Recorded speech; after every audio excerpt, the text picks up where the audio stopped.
CBN Motivação, com Gonçalo Pontes. Quem nunca teve um chefe chato, não é? Todo mundo já passou por uma situação como essa. O professor Gonçalo hoje fala das motivações numa situação assim. Bom dia, professor, bem-vindo. Bom dia, Patrícia. É verdade, esse ouvinte é lá de Minas, sua terra, Patrícia. Opa. Ele é de Belo Horizonte, o José Marques Silveira, e me escreveu. Professor Gonçalo, já assisti até uma palestra sua aqui em Belo Horizonte quando eu trabalhava na Conab, como terceirizado. E ainda hoje guardo as suas lições, eu o acompanho sempre. Que bacana, José Marques, obrigado pelo carinho e por me seguir nas redes. Continua ele em seu e-mail. Nos últimos 2 anos estive trabalhando em uma cooperativa de crédito e eu tinha um gerente que eu não aguentava. Todos os dias tinha um problema e quando não tinha, ele inventava um. Em outubro do ano passado, 2018, ele me demitiu porque após eu ter uma enorme discussão por um tema do qual eu entendia não ter obrigação, ou seja, travamos uma discussão, porque ele me mandou fazer algo que não era de minha obrigação, era levar uma comunicação na filial. E como eu já estava no limite com ele, disse-lhe tudo que estava engasgado e aí não deu outra. Mandou-me passar no RH para acertar as contas. Agora, desempregado e correndo atrás, e não está fácil encontrar emprego, vejo que para se manter empregado, também tem-se que aprender a conviver com um chefe chato. Você teria dicas que pudessem me ajudar, professor? Meu caro e querido Zé Marques, fico aqui imaginando quantos de nossos ouvintes não estão atentos com o tema que você nos traz hoje. Ou seja, como ter motivação para trabalhar com um chefe chato. E como diz Patrícia, quem já não teve, né, Exato. Patrícia? Olha só, quem é que já não teve essa pessoa de convivência difícil para trabalhar? Porém, José Marques, temos que definir o que é ser um chefe chato. Isso é fundamental. Então nós temos que conhecer os fatos que dão aso para o julgamento que se está fazendo com esses chefes, se realmente são justos. Veja só, meu caro ouvinte, algumas situações que ocorrem no dia a dia corporativo que nem sempre alguns liderados prestam atenção. Ser chefe, ou em uma linguagem mais atual, ser líder, significa, José Marques, inicialmente por vezes contrariar interesses ou vontades de liderados que não se coadunam com o foco pretendido pela empresa. É saber dizer não.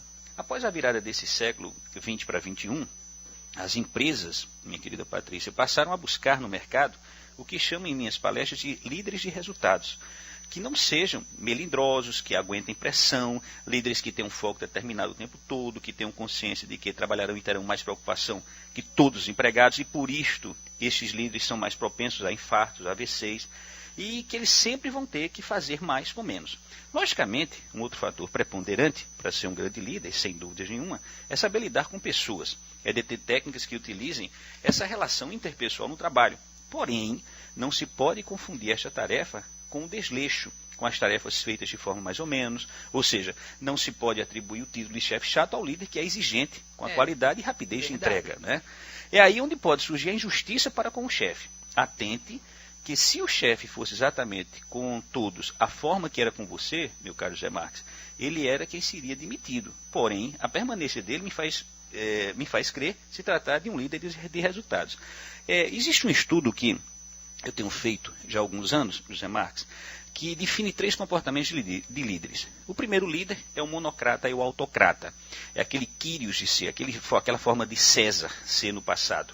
Existe o líder democrata, que vem puxado por um estudioso no assunto, James Hunter, que é autor de inclusive alguns best-sellers, dentre os quais O Monge e o Executivo. E também temos o laissez-faire. O primeiro líder autocrata é aquele líder que entra gritando, José Marques, aquele líder que bate na mesa, que não sabe tratar as pessoas. O segundo líder é o democrata, é aquele que ouve para tomar uma decisão. E o terceiro líder é o laissez-faire, é aquele que deixa a equipe solta para saber até onde ela pode ir. Se nós nos perguntarmos agora qual dos 3 comportamentos seria o mais moderno, Patrícia, tenho certeza que a maioria dos nossos ouvintes diria que seria o democrata. Por quê? Porque é aquele que ouve. Mas olhem só, meus queridos ouvintes, se por um acaso o edifício onde você trabalha estiver pegando fogo e o chefe foi avisado e vocês estão numa reunião. Se esse chefe for um chefe democrata, ele vai mandar fazer um círculo das cadeiras, vai mandar uma pessoa falar de cada vez e dizer, gente, o edifício está pegando fogo. Quais são as sugestões que você tem? Fale um de cada vez. Ou seja, vai morrer todo mundo queimado. O segundo líder, se ele gritar, está pegando fogo o edifício, há uma tendência de todos correrem um atrás do outro. E com isso a possibilidade de ser de todos ficarem atingidos por esse incêndio será enorme. Então, aquele líder monocrata, aquele que bate na mesa, se ele toma uma notícia dessa, está pegando fogo, é difícil, o que ele vai dizer? Mentalmente ele disse, gente, gritando, batendo na mesa, a metade pela porta direita, a metade pela porta esquerda. Ou seja, mais pessoas terão capacidade de escapar. Qual é o melhor líder que existe, então? É aquele que sabe se comportar de acordo com o que a situação pede. Em muitas ocasiões, Patrícia, o chefe tem que bater na mesa, tem que falar um pouco alto. Em outras, ele pode ser democrata, em outras, ele pode ser laissez-faire. O que é que as empresas dizem hoje? Que precisamos de líderes generalistas, líderes que saibam se comportar com as diferenças das pessoas. O grande problema é que, às vezes, as empresas, elas promovem grandes vendedores em líderes. Esses vendedores não estavam treinados a ser líderes. Sim. E aí a coisa desanda. Líderes que são tomados a posse sem treinamento. Embora você tenha dito que trabalhava com um chefe chato, por seu e-mail, José, eu noto, diante da dificuldade de reinserção sua no mercado, hoje você já pensa que poderia ter convivido melhor na relação com o seu chefe. Aliás, você afirma isso. Claro que há profissionais de difícil convivência, sem dúvida nenhuma, mas também há familiares assim, Patrícia. Na família, você pode até optar em evitar esse convívio com pessoas chatas, mas no trabalho, em nenhuma hipótese. E lembrem-se, meus queridos ouvintes, não é um problema das pessoas não gostarem da gente, é um problema nosso. Eu tenho defendido em minhas palestras que não existe um único comportamento humano que não nos ensine algo. Um dia um jovem que achei uma palestra minha me perguntou, professor, e o que uma pessoa difícil tem a nos ensinar? E eu lhe respondi, como não ser igual a ela. Ou seja, em tudo aprendemos.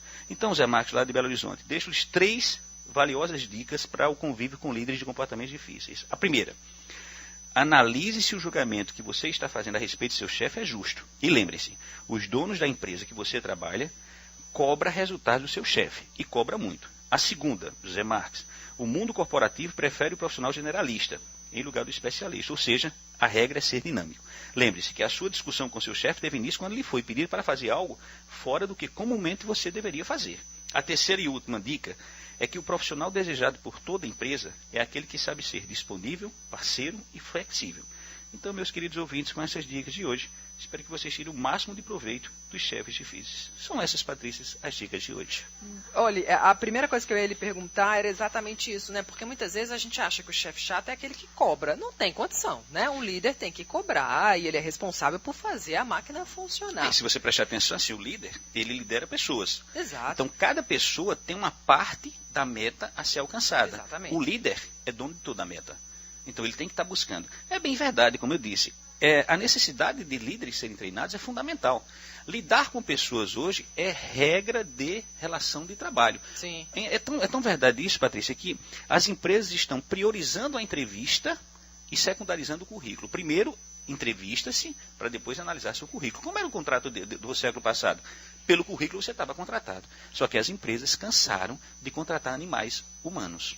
Hoje, elas contratam pessoas que saibam lidar com as outras. Me parece que não é porque o problema do chefe é quando ele é chefe. Se ele for líder, tá ok. Isso? Mas aí vai mudar na nomenclatura. Na verdade, dizem ser chefe essa pessoa do passado, todo né? o conceito, exato. Do passado. A pessoa tem um comportamento do passado, que não ouve. Exato. O líder tem que saber ouvir, o líder tem que saber conviver, o líder tem que saber que as pessoas são diferentes.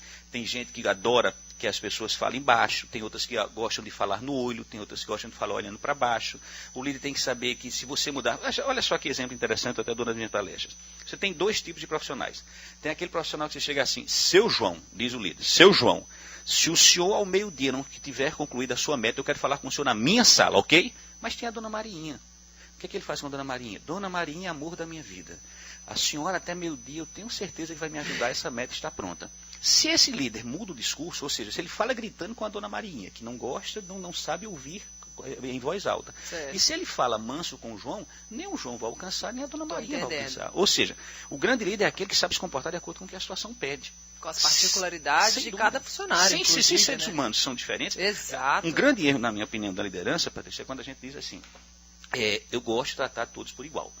Se as pessoas não são iguais, já é uma injustiça tratar todos por igual. Perfeitamente. Nem iguais nas suas capacidades, nem nas suas fraquezas. Nem suas velocidades, né? Nem suas velocidades. Ai, que bom. Obrigada pelo papo, professor. Foi ótimo, como sempre. Te espero na próxima quinta. Obrigado, Patrícia.